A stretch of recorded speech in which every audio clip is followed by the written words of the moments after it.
Rumor has it that soon I will be a grandmother.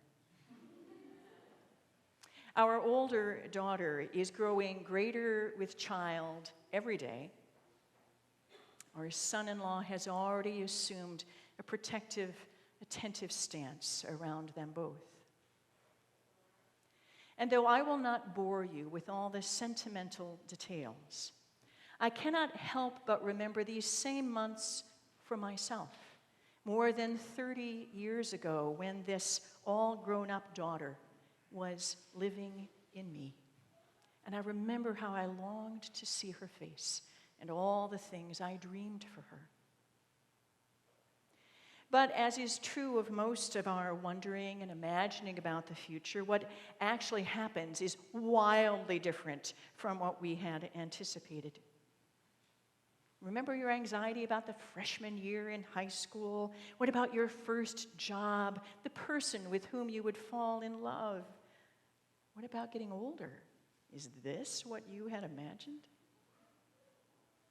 Some people have very specific imaginings about the future, and often, sadly, as a result, very specific disappointments. A friend of ours always dreamed that his son would join him in the family business. The son is not interested. Another had imagined that her niece would fulfill her desires to be famous on Broadway. The niece can neither sing nor dance. Yet another postponed all his adventures for retirement, never dreaming he would retire one year and die the next. I had no specific prenatal imaginings for my children, nor for my nieces and nephews, who I love as though they were my own. My imaginings were less specific, with softer contours. I hope that they would be happy.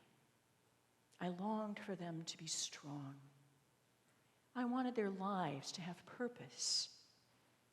I wanted to know that they were loved. And so far, with all the little ones I love who are now taller than me, those imaginings have come to pass.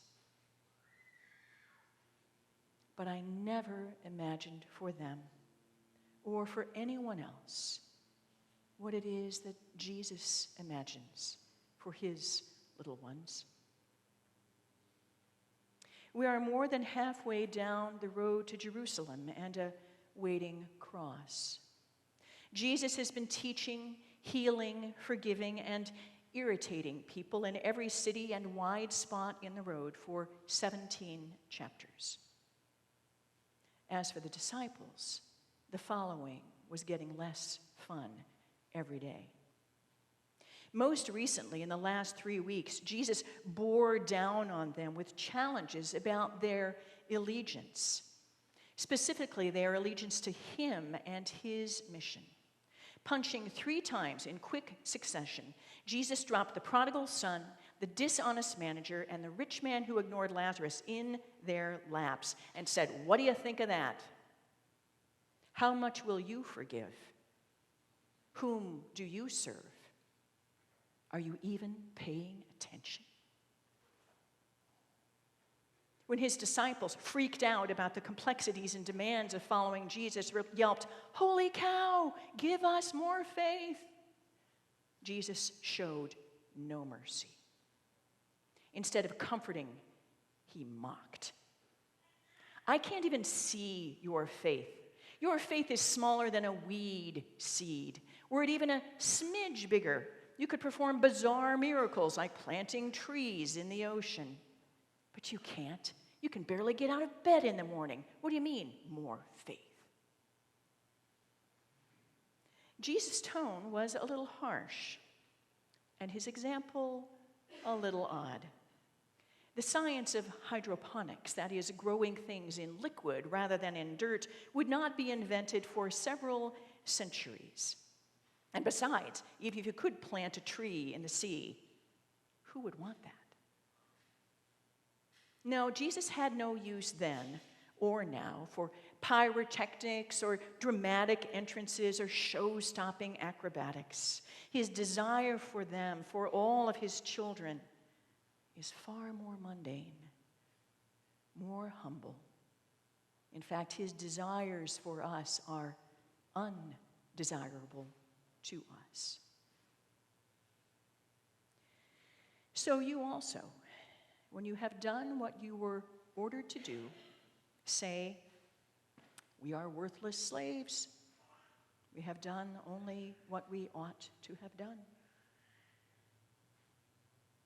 To be a worthless slave, it was not on my list for myself or for my children.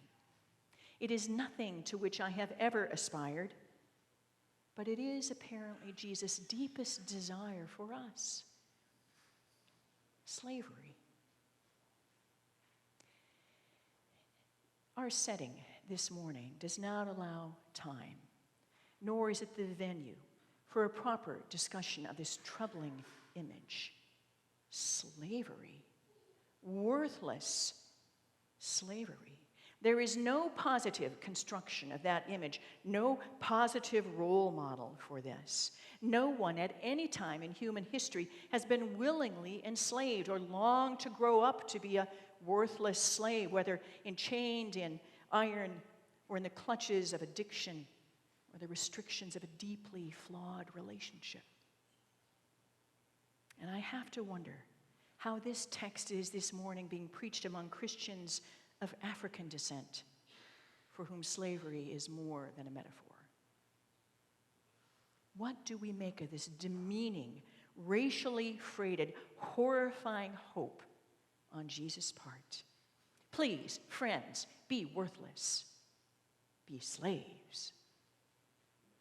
I never imagined that. Apparently, Jesus' disciples had grown complacent, had forgotten what they were about, and I believe Jesus was replacing one outrageous metaphor about mulberry trees in the ocean with another equally outrageous image about being worthless slaves to get their attention, to help them find their feet, to force them to focus. "What are you about?" he asks them. And it's not drama, it's not fame, it's not wealth. Nor did he truly expect them to live the other extreme, groveling at the feet of every bully that crossed their paths. He desired for them, for us, a life between drama and demeaning. He longed for them and for us a life of service, of humble service. Justin and Natalie very recently wondered about a child they carried. What will she look like? What will she be like? Now born safely into their home, they wonder no longer, and I can tell you that Amelia is a delight. The calmest, happiest, most gentle child I have ever met, except for my own. I wonder what you dreamed for her before she was born, and if somehow those dreams might already have changed. Who knows what she will grow up to do, what she will choose? Will she play lacrosse or checkers? Will she be internationally famous or wait tables? Will she always live close to home in her parents' basement, perhaps, or travel to the edges of the globe? Perhaps she will become the first woman in history to plant a mulberry tree in the ocean. Regardless of the choices she makes, today in her baptism, she is committed to a very particular path, to a very particular purpose, to a very particular imagining, God's imagining for her. So today we add to the long list of things we hope for her and all our children: worthless slave.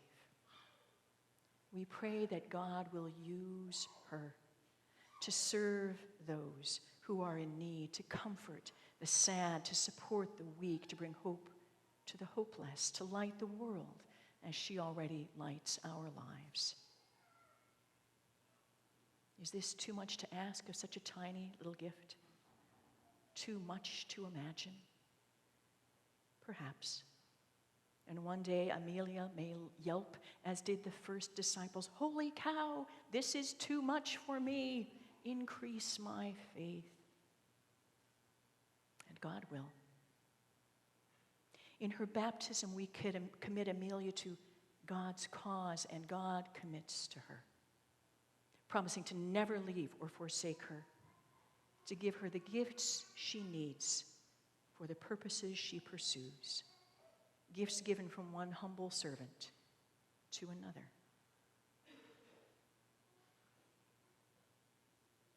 One day soon, God willing, I will meet the child of my child. And my desires for this unborn little one are the same as they were for my own daughters when they were small, and all the little ones whom I love.